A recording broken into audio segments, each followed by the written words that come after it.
Olá pessoal, bem-vindos de volta. Eu vou falar um pouco sobre Salmos aqui.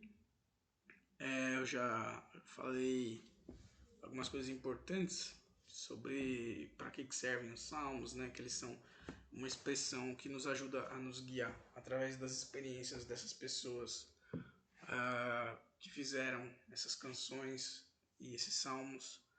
Ajudam a guiar a gente através de vários sentimentos a uma adoração apropriada e correta de Deus. Então vamos lá. Eu separei aqui alguns tipos de salmos baseado nos salmos do Davi. Eu nomeei Davi Greatest ou Nem Tanto Hits ou Davi The Best Of. E eu separei alguns salmos para mostrar como quais são os tipos de salmos que nós temos na Bíblia, né? Então eu não estou dando a estrutura dos livros de salmos, das 5 compilações de salmos que tem. Eu estou simplesmente mostrando para vocês. Eu quero ler alguns salmos, fazer um momento meio devocional aqui e mostrar basicamente os estilos que nós temos em salmos, que é muito diversificado. Então, por exemplo, o Salmo 8 de Davi é um salmo que expressa admiração e louvor a Deus. Ó Senhor, Senhor nosso, quão magnífico em toda a terra é o teu nome, pois expuseste nos céus a tua majestade. Da boca de pequeninos e crianças de peito suscitaste força, por causa dos teus adversários, para fazeres emudecer o inimigo e o vingador. Quando contemplo os teus céus, obra dos teus dedos, e a lua e as estrelas que estabeleceste, que é o homem para que dele te lembres, e o filho do homem que o visites? Fizeste-o, no entanto, por um pouco menor do que Deus, e de glória e de honra o coroaste. Deste-lhe domínio sobre as obras da tua mão, e sob seus pés tudo lhe puseste, ovelhas e bois todos, e também os animais do campo, as aves do céu e os peixes do mar, e tudo que percorre as sendas dos mares. Ó Senhor, Senhor nosso, quão magnífico em toda a terra é o teu nome. Então esse é um sentimento de admiração.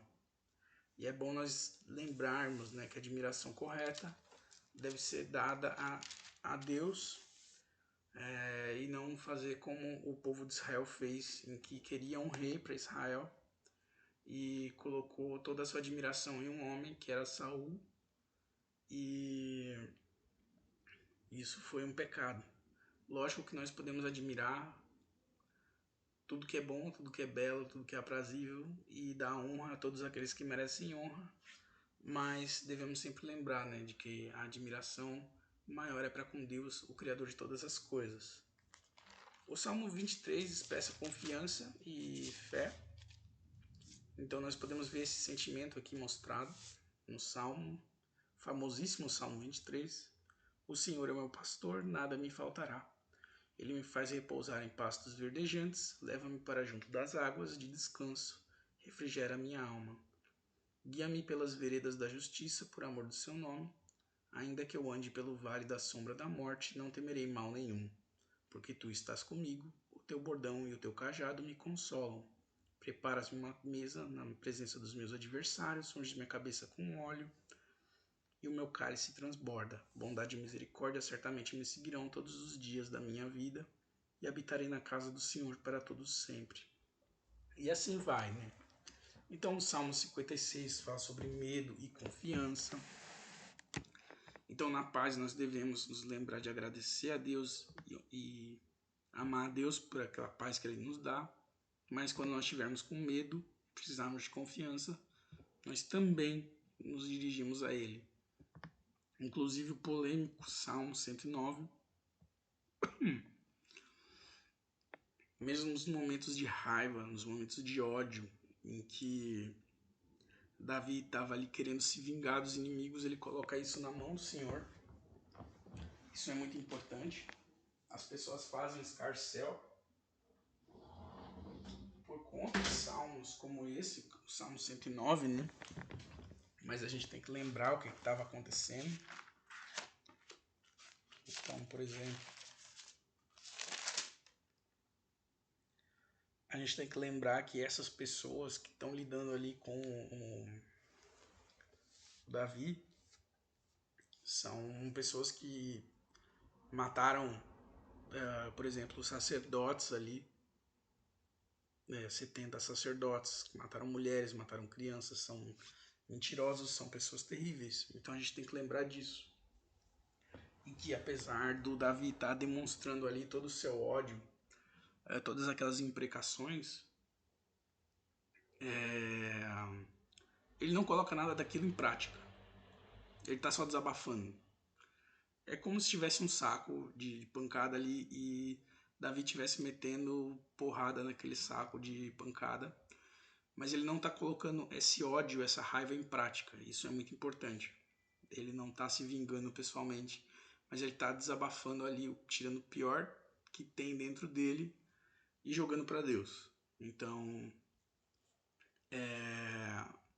são orações muito sinceras. Nós não devemos fingir que nós não temos certos sentimentos às vezes, mas nós devemos expressar eles, e principalmente expressar eles para Deus e não colocar nada, certas coisas de quando a cabeça está quente em prática, né? Salmo 34, você tem salmos memoriais. Então eu separei aqui, né? Então, admiração eu tinha separado aqui, né? A questão da natureza, de gerar admiração. Medo e confiança eu tinha separado isso aqui, né? Quando as coisas às vezes parecem sem solução nenhuma, nós podemos confiar em Deus. A raiva, né? Que é um sentimento válido muitas vezes, principalmente diante da injustiça, né? Nós não devemos cultuar os sentimentos por si só, como a tristeza, né? Às vezes a gente vê muito os sentimentos sendo idolatrados, principalmente pelos músicos, pelos artistas, assim, né? Então, às vezes você tem gente que tem um culto à tristeza, que faz da tristeza quase um deus, né? Mas nós não devemos fazer isso, nós devemos colocar os sentimentos, expressar eles como sentimentos para Deus ou para as pessoas, mas não viver daquilo, não é para ser um gótico, entendeu? Ou, por exemplo, você tem aqueles metal, aquelas músicas muito violentas e tudo. Nós não devemos levar isso para nossa vida, nós não devemos cultuar esses sentimentos, nós devemos entender que eles têm um local, uma utilidade a ser aplicada, principalmente a raiva, ela serve para lidar com as coisas que não estão corretas e botar a gente para fazer o que é correto e não se conformar com as coisas que estão erradas. Mas nós não devemos cultuá-la como se a raiva por si só fosse uma coisa boa, como se a revolta por si só fosse uma coisa boa.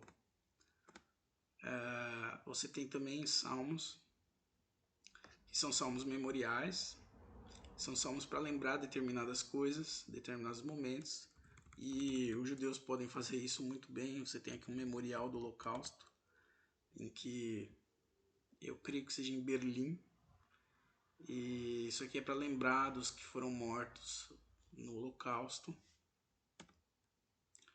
Você tem a tristeza, né? Um exemplo está ali, Salmo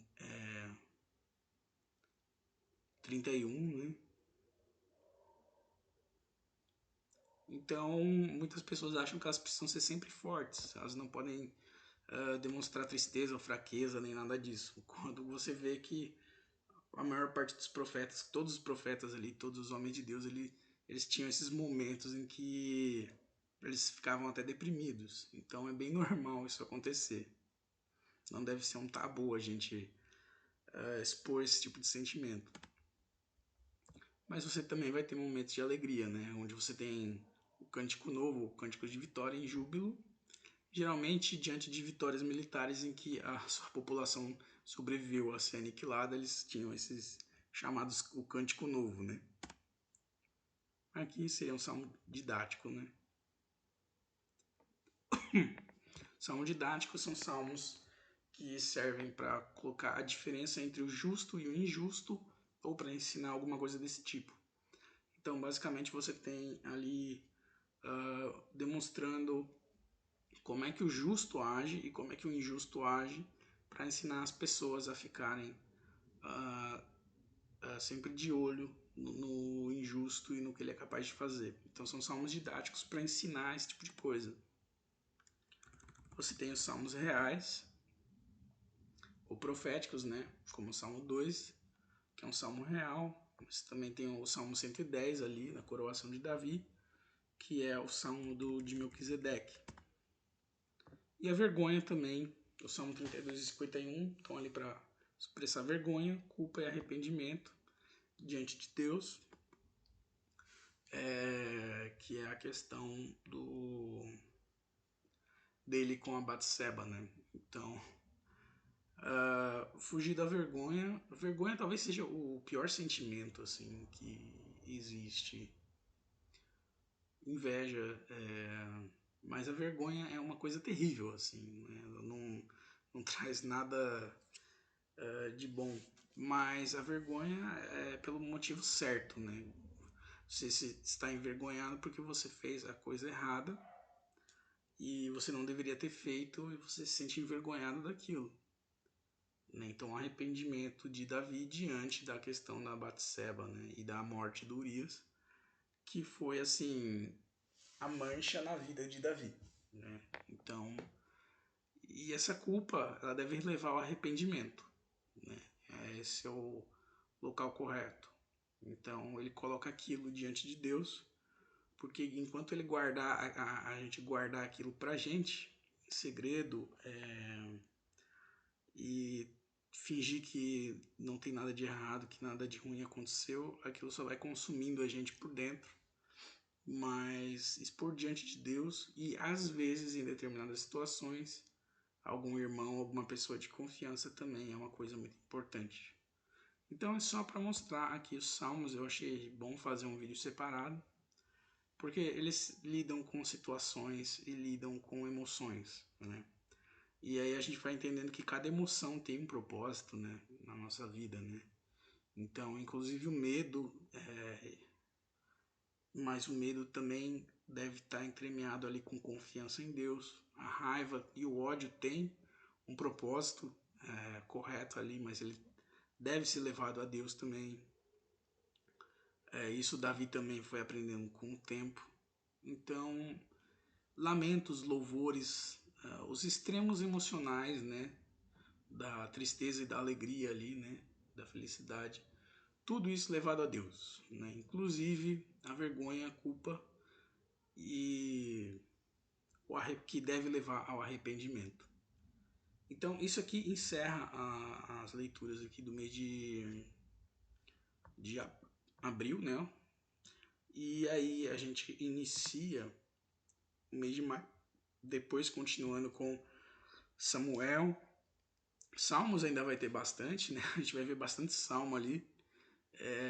A vida de Davi é permeada pelos salmos e é muito interessante a gente ler eles como se fosse uma trilha sonora dessa história que a gente está lendo, das coisas que estão acontecendo com o Davi.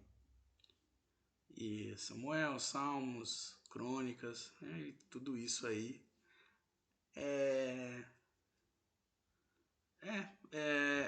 Tirando os 3 meses iniciais ali da leitura da Bíblia, que são muito lineares, fica muito mais importante essa questão, né, dos livros agora estarem bem mais misturados. Então o curso é bem mais útil agora. E é isso aí, pessoal. Vamos ficando com Deus aí. Na próxima a gente continua.